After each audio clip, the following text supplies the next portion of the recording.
Hello everyone, my name is Joseph Skoda, and today I'm in Pomona, California. I got hired to do some training for an organization out here, a big organization involved with healthcare. Now as I'm driving from San Luis Obispo, it's almost a 4-hour drive, and I had to leave at 5 o'clock in the morning to ensure I arrived on time. But as I'm driving in and the sun's coming up and I'm getting in Los Angeles, Palmdale, Pasadena actually, and coming down further and further closer to Pomona, it kind of looks like a depressed area. You can see windows boarded up, you can see not a lot of homeless, but everything just looked drab and nothing exciting to, get your attention. So I had preconceived notions that where I was going to do some training today was going to be subpar. People were not going to be happy. The organization, wherever I eventually was going to be located, wasn't going to be the best area of town. Boy, was I wrong. This is a top-notch group of people that I've been involved with. Western University of Health Sciences, where I'm doing some training on some employee relations and how we interact together better than we can before. Because the bottom line is every one of us has to interact with our employees, employers, co-workers, even our own families. But how do we do that? The gist of my training today I'm given is sometimes we're engaged at work and with their family. Sometimes we're disengaged. And sometimes, quite frankly, we're not engaged whatsoever. We could be non-existent. So how do we get people non-existent or actively disengaged back online, back in the team? We've discovered it's usually an incentive of some sort. Now, a lot of people put their best foot forward when they're applying for a job and often try to appear to have the skills that they don't really have. Let's face it, we want to get the job, want to make some money. Sometimes our resume isn't exactly as accurate as it should be. But you and I have to hire someone. So we hire the best person for the job that we believe, and usually the interview, we ask a lot of questions to make sure it's the right person. But I want to tell you, if you do not have the skills, if you hire someone who does not have the skills, they're going to be disengaged at work eventually. Now, either they're going to find the skills real quick, be fast learners, ask a lot of questions, look for education on the side, and become your best employee ever, or they're just going to be distracted, be lost, be confused, and not really want to be there. Now, it's hard when you're applying for a job that pays very well, and you don't want to lose that job. I mean, do you want to make $20 an hour or $15? That is a big difference in our pay. So a lot of people making that $20 an hour or more or trying to be a manager do not want to admit that they're lost, confused, that they are disengaged.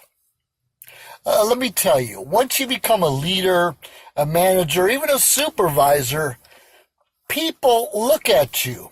You're kind of in a fishbowl, like I was in the military. When I moved from enlisted rank to officer rank, all of a sudden I'm in a fishbowl, and everyone is looking at everything I do. Now, let's be realistic. Sometimes I'm not perfect. Sometimes I'll make mistakes. Sometimes I'll flub some issues. Sometimes I'll fail. Have you ever failed? And all those things are okay, but we have to be honest with ourselves and honest with those around us and say, yeah, I made a mistake here. Please help me. Or how can I do better next time? Or the whole idea is collaborate with other people so you can put your best foot forward all the time. We need our best behavior all the time. Now, we've also discovered there are people who are actively disengaged, even bad-mouthing their employer or supervisor because they hate their jobs. We understand that happens sometimes. Maybe you had a few disciplinary actions. Maybe you have a sickness at home. Maybe you have a relationship that went sour, or something's wrong with your child, or a parent died, or whatever the circumstance is. So sometimes we're temporarily disengaged, and often when we're disengaged for long enough, we have problems and trouble getting back on track. Right? We're human. Sometimes we have trouble getting back on track. So it's important as a supervisor, as a manager, well, quite frankly, as a person, is to have a little empathy for those around us, especially family members. And we know at work, if you get along pretty well, it's like a family. That's your family outside of your family. And every family has its own dysfunctions. Sometimes trust issues. Sometimes you have a gossiper. Maybe you have a complainer all the time. And we have to learn to work with all of those people.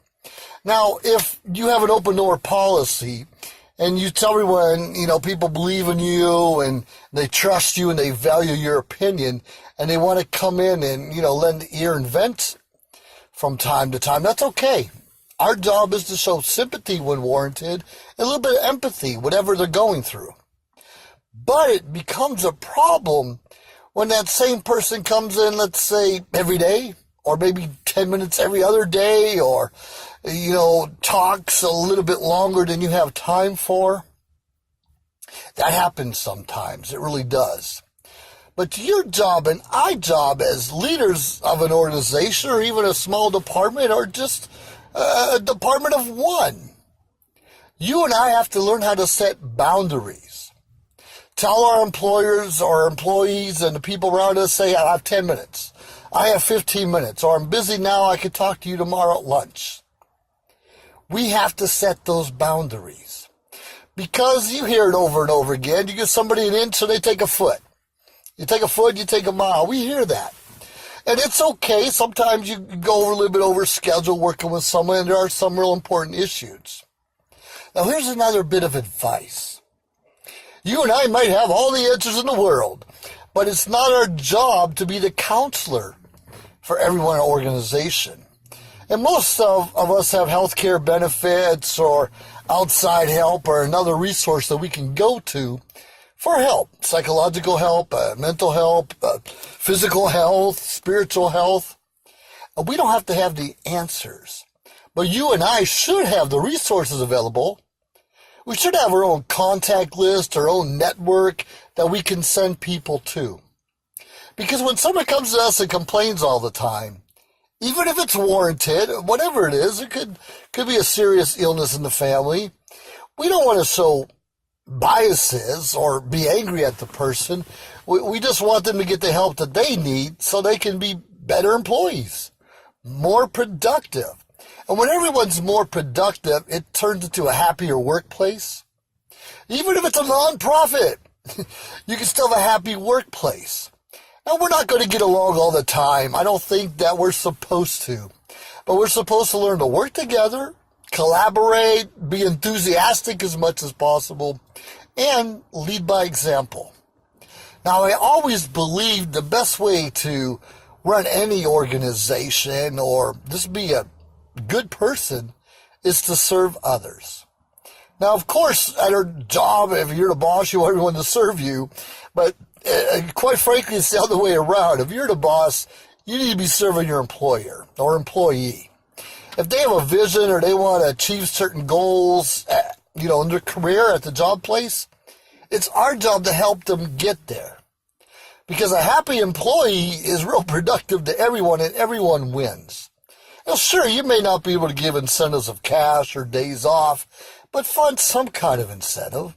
Maybe leave work a little bit early from time to time at the right worker, or little cards of encouragement, or heck, go out there and buy them a meal, a lunch if you have to.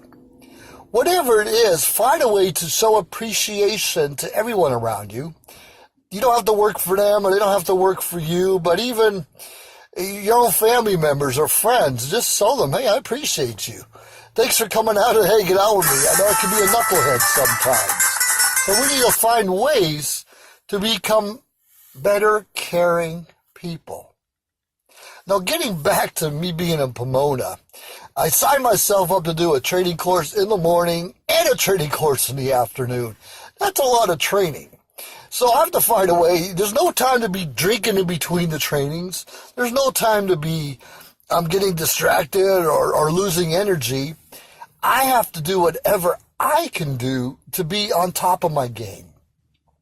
Because quite frankly, if I'm inebriated or I'm tired or distracted in my own right, they'll find out. It's not hard to look at people and find out what makes them tick or what not makes them tick. So I encourage each and every one of you to do the best you can do. Put your best foot forward. And if you ever in a bind, ever need help, sure, look for someone you can vent to, keep it within a correct structure, and get the professional help if you need it. This has been Joseph Skoda, and do the best you can be. Be the best that you can be. And we're all in this together. We can be happy, live happy, fulfillment lives. Either way, have a great day, everyone. Joseph Skoda, over and out.